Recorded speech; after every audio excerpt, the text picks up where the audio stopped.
السلام علیکم ورحمۃ اللہ وبرکاتہ۔ وہ کون تھی؟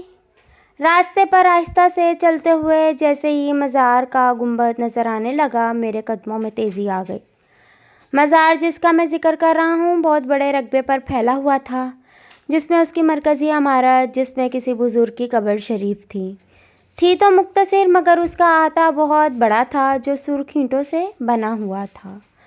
کچھ حصہ بالکل کچا بھی تھا، جس پر کچھ خستہ حال قبریں موجود تھیں جو نہ جانے کن کی تھیں۔ کچھ حصے پر جا بجا پرانے برگد، پیپل اور نہ جانے کون کون سے قدیم درخت تھے۔ مزار شریف ہمارے علاقے کے لوگوں کے مطابق کسی بہت بڑے بزرگ کا تھا۔ اس مزار پر صبح سے رات تک لوگوں کا ہجوم رہتا تھا۔ بے اولاد جوڑے اولاد کی منتیں مانگتے، منت جو کہ عموماً پوری ہی ہو جاتی تھی تو چڑھاوے چڑھانے والوں کا تانتا بن جاتا۔ باقاعدہ روسی لباس تک میں دلہن منت پوری کرنے آتی تھی۔ مگر مزار اپنی جس خصوصیت کے لیے بے حد مشہور تھا وہ آسیب زدہ لوگوں کا علاج تھا۔ دور دور سے لوگ اپنے آسیب زدہ بیٹے بیٹیوں کے علاج کے لیے مزار شریف آتے اور یہیں پڑ جاتے اور اپنے مکمل صحت مند مریضوں کو لے کر واپس جاتے۔ مزار کے احاطے میں میں نے بارہا اپنی آنکھوں سے نوجوان آسیب زدہ لڑکے لڑکیوں کو اس طرح مسلسل کلا بازیاں کھاتے دیکھا تھا جو کوئی عام انسان کر ہی نہیں سکتا تھا۔ میری والدہ کے بقول صاحب مزار آسیب زدہ کے اوپر چڑھی بدروح کو اس طرح سزائے دیتے تھے کہ وہ بیمار کو چھوڑ کر چلا جائے۔ کبھی شدید تپتی سی دھوپ میں ننگے پاؤں الٹا یعنی پاؤں اوپر کر کے ہاتھوں کے بل لڑکے لڑکیاں اس طرح تیزی سے چلتے تھے کہ کیا کوئی کرتب دکھانے والا چلتا ہوگا۔ ان کے ساتھ آنے والے شدید پریشان چہرے لیے ایک طرف بیٹھے یہ تماشے دیکھتے ہم یعنی میں اور میرے کچھ دوست اس وقت بالکل نوجوان تھے۔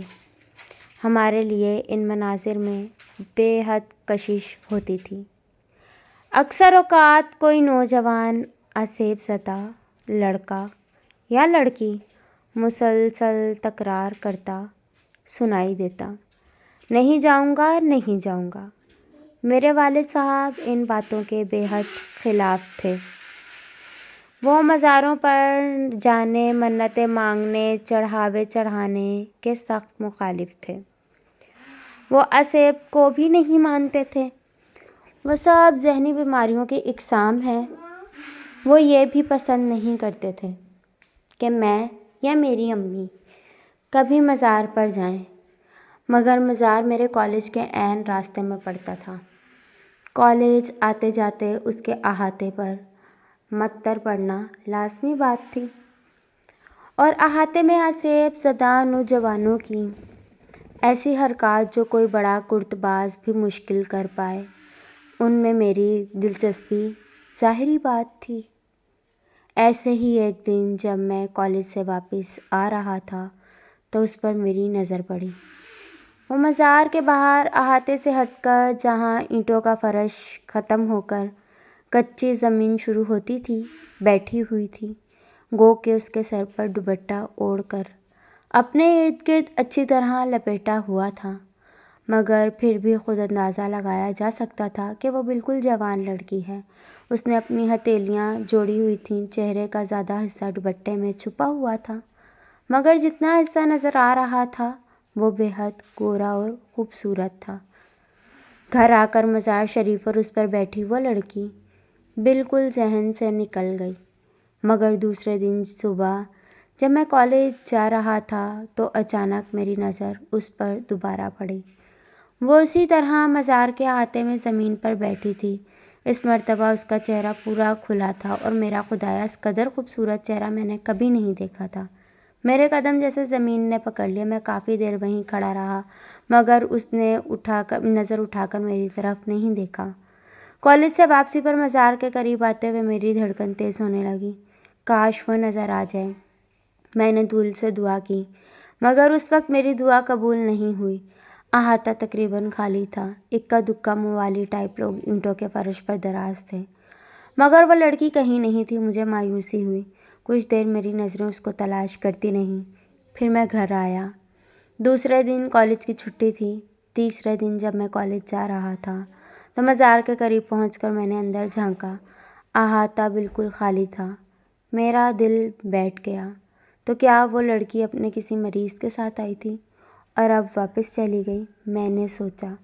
مجھ پر اداسی چھا گئی۔ اس دن میرا دل پڑھائی میں بھی نہیں لگا۔ واپس آتے ہوئے میں نے مہم سی امید پر مزار کے احاطے میں جھانکا اور میرا دل تیز تیز دھڑکنے لگا۔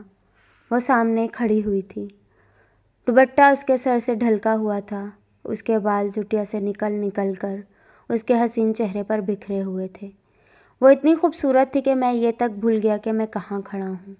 اس وقت اس نے اپنی آنکھیں اٹھا کر مجھے دیکھا۔ اف، اس کی آنکھیں گہری سیاہ، مگر اس قدر اداس۔ شاید یہ جس کے ساتھ آئی ہے وہ بہت بیمار ہے، میں نے سوچا۔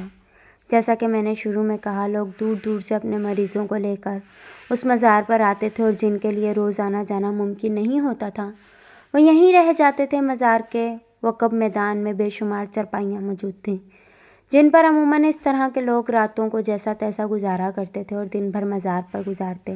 مزار پر روز آ کر ہونے والی لنگر کی وجہ سے کھانے کا بھی مسئلہ نہیں تھا۔ وہ لڑکی شاید کسی دور کے شہر سے یہاں آئی تھی، اس لیے 3-4 روز سے یہیں مقیم تھی۔ چند لمحے ایک دوسرے کو دیکھنے کے بعد ہم دونوں نے آنکھیں ہٹا لیں۔ میں تیز تیز قدموں سے گھر کی طرف بڑھنے لگا۔ قدموں سے زیادہ تیزی سے میرا دل دھڑک رہا تھا۔ یہ لڑکی مجھے لگنے لگا مجھے اس سے محبت ہو گئی ہے۔ اس رات مجھے نیند نہیں آئی۔ دوسرے دن میں کالج جانے کے لیے وقت سے پہلے تیار ہونے لگا، مگر قسمت سے ایسی بارش کی جھڑی لگی کہ کالج بند ہو گیا۔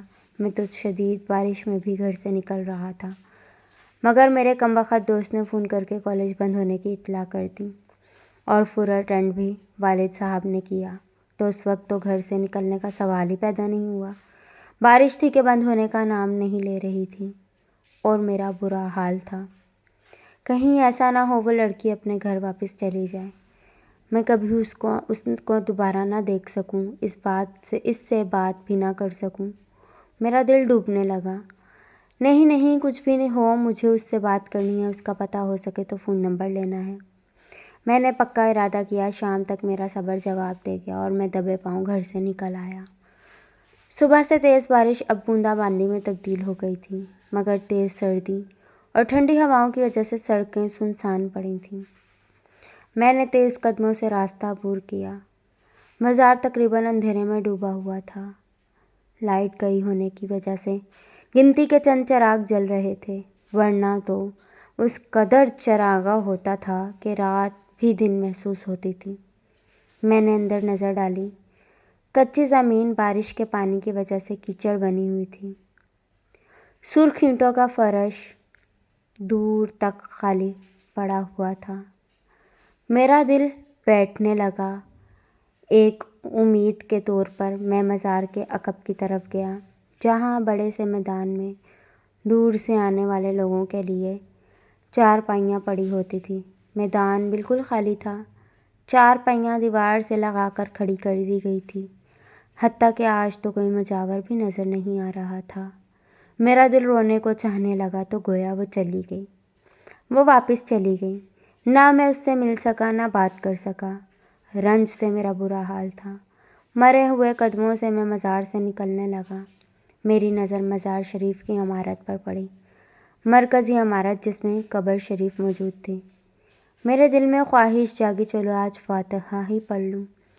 سیڑھیاں چڑھ کر چھوٹا سا برآمدہ کھول کر میں مزار کے اندر داخل ہوا۔ وہ بھی بالکل خالی پڑا تھا۔